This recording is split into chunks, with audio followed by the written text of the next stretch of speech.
Hello, everyone, and welcome to another episode of Outside of the Box. I'm really excited to be joined by Brandon Zalinsky from P1. Welcome to the show. Hey, great to be here. Thanks for having me. I am excited because P1 is a lifter bot. There's not a whole I'm always excited about bots that are different. I mean, I'm excited about any robots, but it's fun to talk about a type of robot that you don't see a whole lot of because it's so unique. So excited to get into that. I'm curious though, you know, what made you decide, that this was the type of robot that you wanted to have?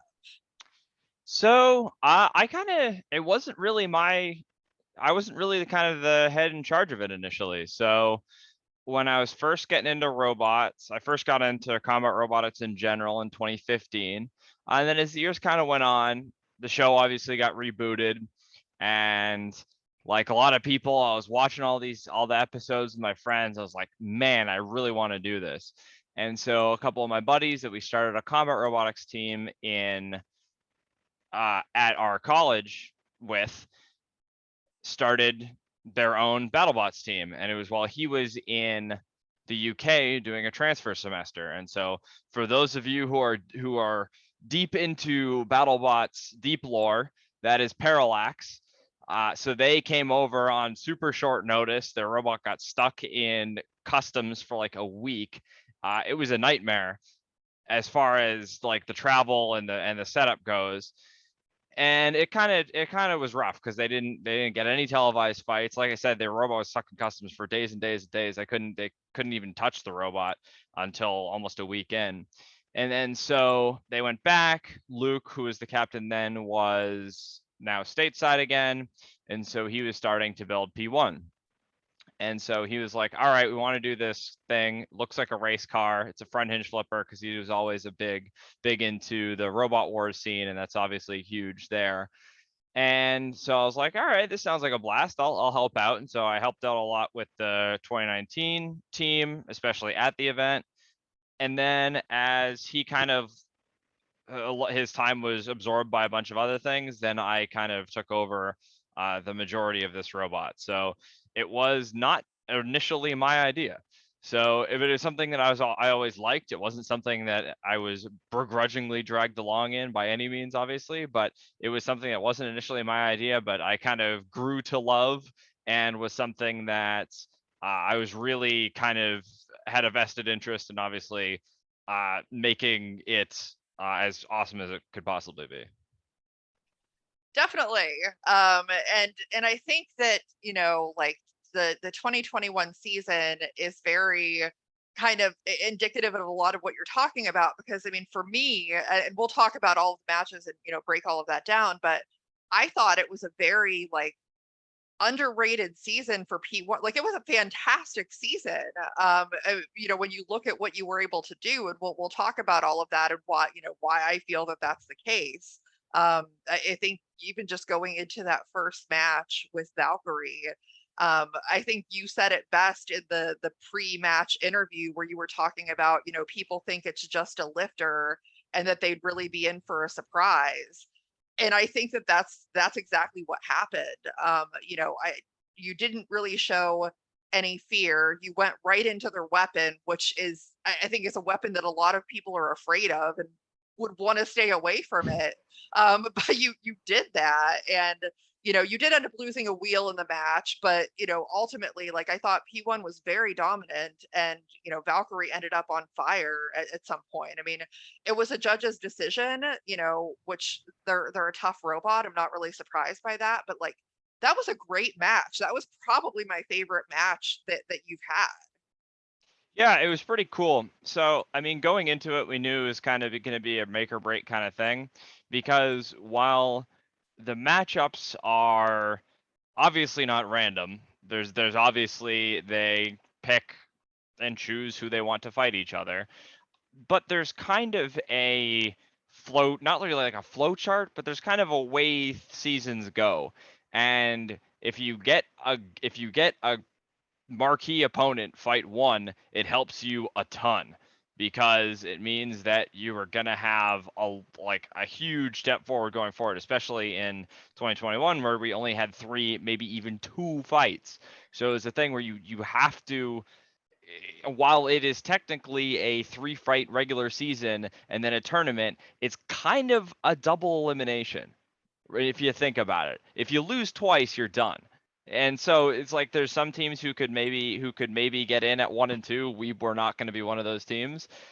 It would be, so we knew that winning that first fight against a big robot was critical, and then when we got Valkyrie, we knew we really had to win it, because while they kind of play it on TV like, oh, here's Valkyrie, you know them, they won most destructive, etc. Here's P1, you don't know them, they've been bad. Look, this is going to be an upset if they win. But it is, when you look at the actual archetypes of the robots that are fighting each other, there's possibly no worse robot that they could have given Valkyrie than us in their first fight. In a season where they're trying out new weapon controllers and trying to squeeze every single amp out of their weapon to its highest degree, getting a 4-wheel drive speed wedge in the first fight is probably not what they want. So, and the other thing too is that, like, even if they get another control robot, the other kind of claw-shaped or rear-hinged lifters, aside from a couple, can't have their weapons exposed. If you look at, and if you look, I think a really good example is Claw Viper. Watch Claw Viper Bloodsport. Claw Viper gets its weapon taken off almost immediately, but then outdrives Bloodsport for like 2 minutes and 50 seconds. And it's just tough because as a lifter driver, I'm like, I really want Claw Viper because I thought they drove masterfully, but they can't save their weapon, so they lost it, and they lost the fight almost solely because of that. So we have the ability to, against a horizontal spinner, save our weapon, keep it from getting damaged, and control the fight. So like I said, once we knew that we got a horizontal spinner first fight, we're like, all right, it's day 1 of BattleBots, but this is kind of the season right here. So that was kind of how the way it went prior to that fight. Yeah. I mean, that would definitely be extra motivation. Everyone wants to start off 1-0. Yeah. No matter what, that's a good way to go. Um, in the next fight, you ended up drawing Jaeger, who is not necessarily a well-known robot, and in fact, it's multiple robots. So to kind of go up against a multi-bot, which is not super common, and it is a unique type of thing to fight, because you really have to think about how you're going to go about it with having multiple robots coming at you. I thought it was interesting because it looked like you were in trouble for a second because the mini bot got under you, and it almost looked like they kind of took their own mini bot out from underneath you. They did end up almost getting counted out once, and you just kind of kept at it with that second robot, and it ended up getting the KO. What was really your strategy going into that type of fight, and just how did you feel coming out of that match? Yeah, I mean, first off, Jaeger, I felt like Rolf is a great guy, and he was in such a bad spot this year, and it was completely out of his control. They had 3 robots, and they had 1 guy, right? Because they all got stuck in Europe due to their visas. I believe his visas not getting accepted. So he was stuck, and fortunately, Emmanuel from Big Dill, and I think Randy helped him out a ton. Randy Farmer from Bombshell and Slammo, and he's helped a ton of teams out a ton. He's a great guy, but like kind of banded together and helped him actually get into the arena. So that, I mean, it was just a rough time for him. As far as the fight itself, I was totally spooked when they got under the rear. I thought that I would be able to drive off of it, and I couldn't.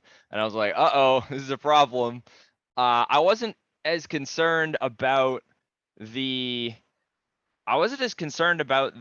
undercutter as much as the top attack. And the top attack was we had our plate that we ended up using against Sawblaze, so we was never going to penetrate that, but I was always concerned about wheels and chains and stuff like that. This robot loves to puke chains, and I was like, if they get both of the rear wheels, that's probably going to be a problem. Fortunately, they only got one of them, and it was the undercutter who got it, and he cut the chain out from the underside of the wheel, and in doing so hit the mini bot, which was probably the most dangerous part. Like the mini bot was probably the most dangerous part because of their control aspect. Because I could be facing one of the other robots and it could just zip under you and you'd be toast. So once that was kind of out of the way, it was we had full control. We got the top attack on us and flipped over, and then we were fighting a half weight Valkyrie. You know, it's gonna be a hard fight for them to win when it's once again a four-wheel drive lifter with a monster wedge up front. So that fight, I mean, it was fun. It was a lot of fun stuff in that fight. I thought it aired pretty well, and I thought too there was some stuff I think they did it. I think they ran this promo maybe for Valentine's Day or something where they had like robots dancing and like they set it to like some orchestral soundtrack, and I was really disappointed because there was a point in that fight where their mini bot has one wheel off, so he can't go straight. He's just spinning in a circle, and I just run next to him and start spinning in a circle next to him. And I was like, "You had this perfect shot for this video, and you didn't use it." It's like, disappointing. But yeah, all in all, super fun fight. Felt bad for Rolf that he got kind of hosed by the whole Visa situation, but I think they made the best out of it, and it was nice to meet him and nice to meet the rest of their team. Yeah, yeah. I mean, really, it was a good fight. You definitely had to be feeling really good at being 2-0 at that point. I think anybody would. Um, of course, then you ended at like your strength of schedule, like last was just insane. It just was. You ended up going against Ribot. I mean, honestly, I thought that that was a fun fight overall. They're known for mimicking the team that they're fighting, and they had the whole P1 design on top of Ribot, which I thought was fantastic.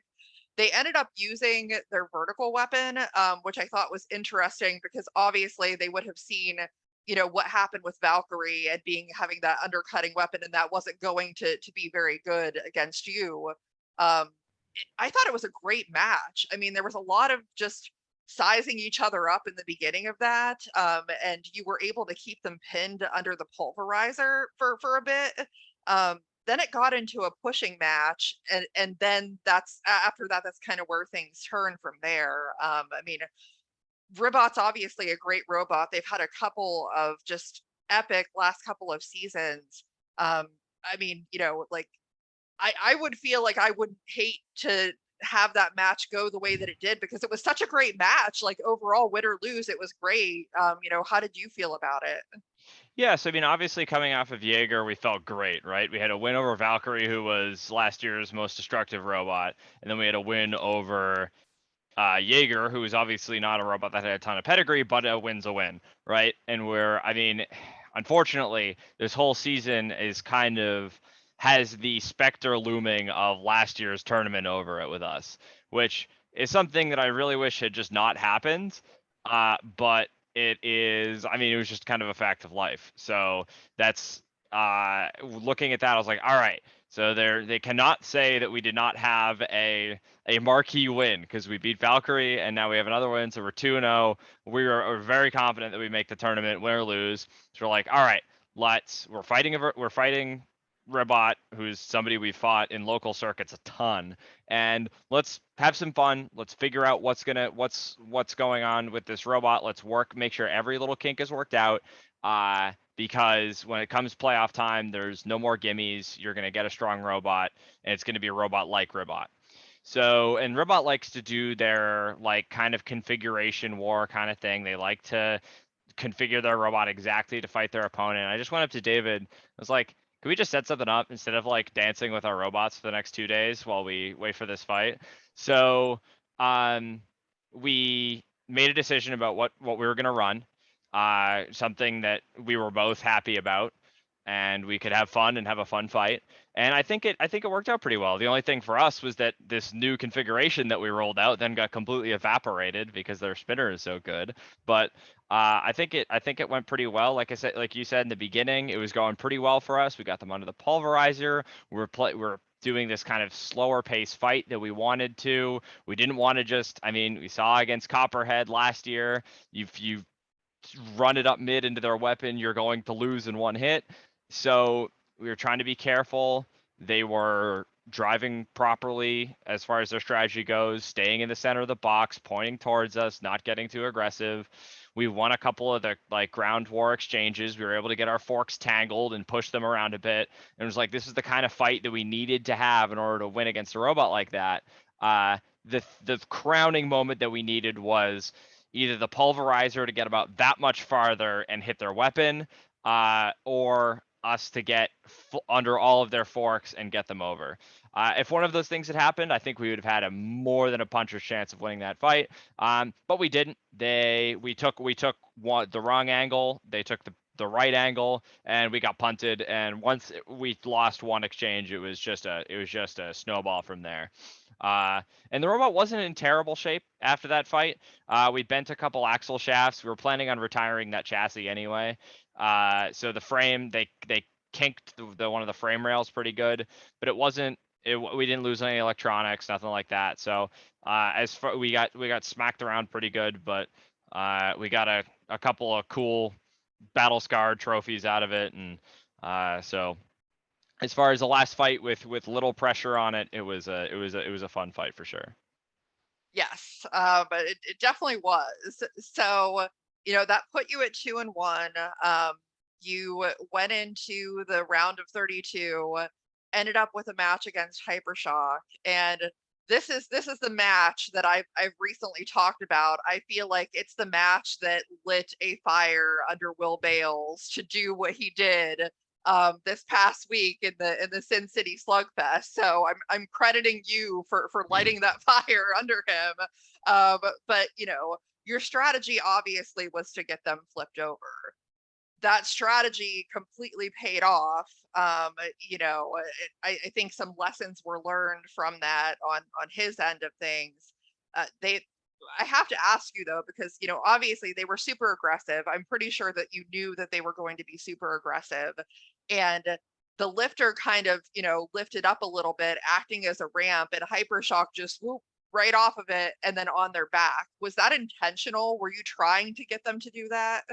I mean, we weren't being like, all right, so we're gonna get flipped over and then flip back, and they're gonna just run it at us, and they're gonna get over us. But the thing that is interesting about ground game and BattleBots, especially with us that fight, because we weren't running like long forks, is that when you're driving forward and you're driving at speed, and it's super easy to see if you're watching the slow-mo, is your robot, you have no suspension. Your robot is bouncing around all the time. And if you look at the forks, even of robots that have loaded forks, which I don't think Hypershock has, but I could be totally wrong about that. I think they might just be gravity, but they bounce around quite a bit. So it's like if you're driving quickly towards somebody, you have a decent chance of like bouncing up a little bit off the ground, and all it takes is a couple thousandths of an inch, and all of a sudden you lose the wedge game and you're toast. So it's a situation where we wanted to not just feed into his weapon at full speed, but if we could get him coming towards us, that was a little bit more of a tolerable situation for this. I wanted to get a little to the corners of his robots, like the sides, but his robot is so maneuverable and so fast. Like you drive around him and he just turns. Like he's not a robot that's gyroing so hard that doing circles around him is gonna make him not like he's not gonna flip over because you drive circles around him. So definitely not intentional, but obviously it went pretty well. Yeah, I mean, like you could tell how excited you were after that win. I mean, because not only to like get into the tournament, but to get that win against a robot the caliber of Hypershock. Because I also think Hypershock is a very underrated robot as well. And I think like obviously what happened recently kind of proved why that's true. So yeah, I mean that was a really great match. It's just unfortunate. Like you just had like the luck of getting these robots, you know, because you beat Hypershock, but then you run right into Sawblaze, you know, and Jameson, like that robot is so destructive. I mean, there's a lot of robots that are, but I think just, you know, like you talked about in the Jaeger match, you were more concerned about the, you know, the upper attack than you were about the undercutter. And obviously Jameson has a robot with a saw that will come down on top of you, and you know that you had even added extra armor, and it did go down to a judge's decision. So I mean, I think that that's a really big credit to P1's durability to have made it to a judge's decision and not just get taken out completely. But yeah, let's kind of talk about that one. Yeah, I mean, so as far, like, I think Hypershock looked past us a little bit. I don't think they were. I don't think they were.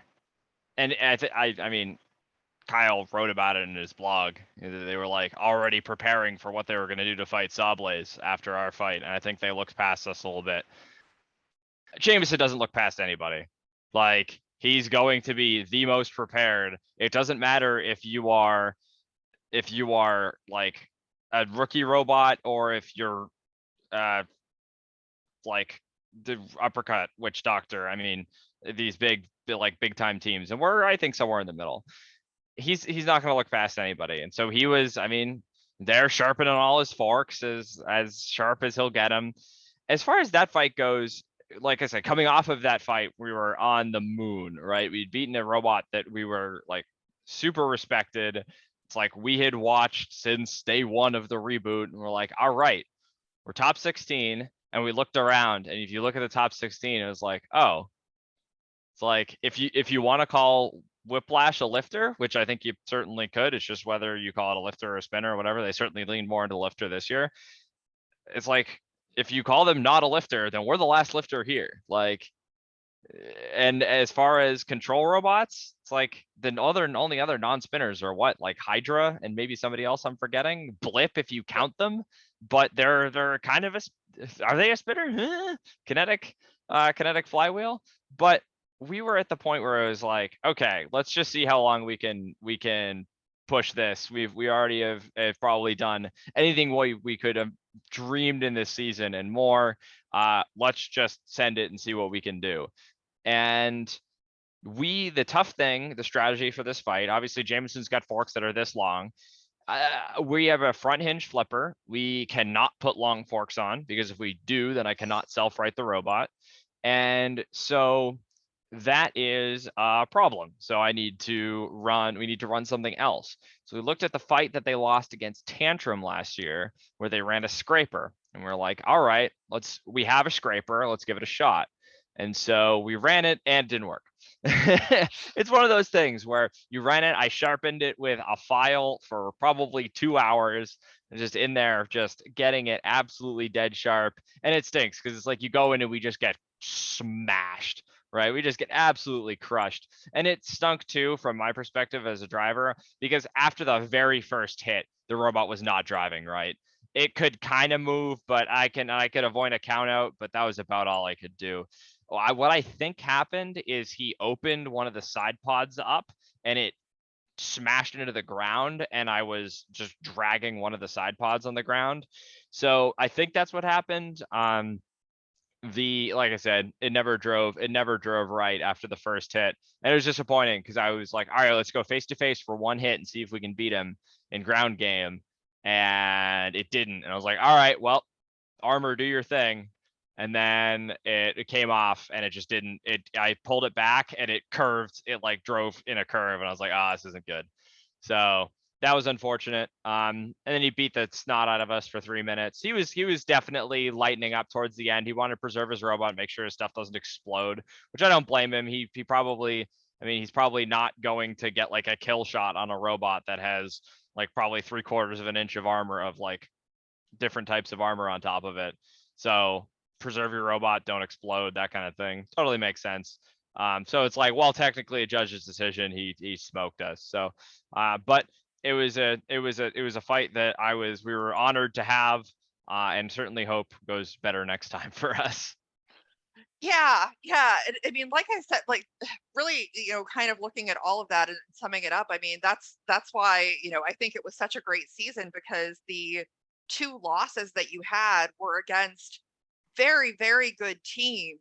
I mean, especially with Jameson. I mean, like that bot, I think, will win a giant nut at some point. I would be very surprised if it didn't. So, like it just such a good season, which kind of begs the question looking back, and I'm sure that you've talked about this somewhere, but not that I have seen, that I know that you had decided to kind of put P1 on hiatus and try and go with a different robot.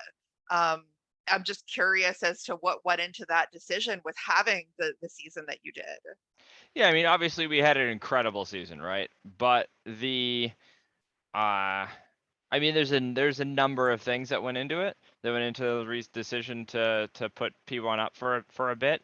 The primary thing is that, I mean, you look at the way the season goes competitively. It is, I mean, look at the robots we lost to. I mean, obviously incredible robots, but I mean, coming off of that season, I mean, haha, have your first fight, tantrum. Like they're not gonna give us an easy schedule. We're gonna get, I mean, a real schedule full of like real competitive robots. I mean, the number of robots that have a shot at the nut grows every year. Like it before in like season 3, 4, it might have been only like 50 and 60, and now there's like 30 or 35 teams that have a shot at the nut. I feel like it's crazy. So as a robot that's like really struggles to beat four-wheel drive wedge vertical spinners, as that being the meta design, we have played with every manner in the book to make it fight those better. In the future, I think hopefully we'll be able to bring it back, bring the archetype back, and have something that will be able to fight four-wheel drive verts better. But it's just so hard, and until there's some major change in the rules and some like precipitous change in the way that if they just came back and said, hey, BattleBots is king of the hill now, or hey, BattleBots is a sand pit now, or something crazy, then it would change the whole way that it was played. But until that happens, the way I kept thinking of it was, it's like every day that I spend trying to catch up to Jameson and to these other, and Aaron and all these other guys who have like tremendously good ground game, and freaking Hydra. Jake and Hydra is probably unbeatable or nearly unbeatable in ground game, nose to nose. Every day that I try to catch up, they already have a 2-year head start on me. So the our team went back and we made some hard decisions, right? I mean, it's a robot that we really loved and we really wanted to keep going with, but we're like, man, what if we just didn't do that? So we decided to do something else. It was something we, like I said, there was a lot of thought that went into it, all of us as a team, and we all decided to do something else. So it should be fun. And you never know though, because it's so funny. This interview isn't aired yet, but I recently talked to Pete Abramson, the bot whisperer, and he agrees with me on something, that we both would love to see a control bot win the giant nut.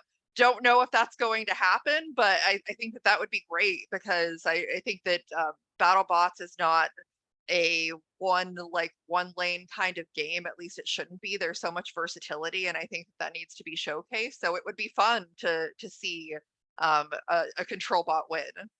I think your spin zone on that might be that if Sawblaze wins, then that's your goal. Sawblaze is probably the best control robot, or one of the best control robots there. If they just happen to also have a vertical spinner that could cut through half of Whiplash on top of it. So it's a pretty darn good robot, and it's gonna be really hard for a traditional like lifter robot to win at BattleBots under the current rule set. They change the rule set, they change some things about the arena, maybe it becomes a lot more probable. As it is now, just hard, right? you have a front hinge lifter, if we get under another robot, I get them up to the full all the way up to the chassis, I can flip them over, right? If I'm end game, I get the other robot up to my weapon and they go 20 feet that way. So it's hard to compete at times.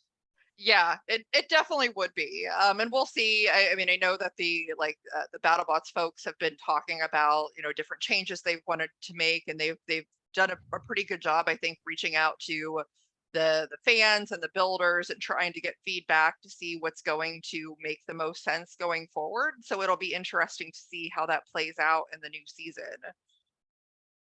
Yeah, for sure. I mean, I I want them to go nuts with it. I want them to. I understand why they can't do some crazy stuff with the arena because they have safety in mind. And it's like a robot stuck in something and it's hard to get out, and it's a 250-pound just like danger, fire hazard, etc.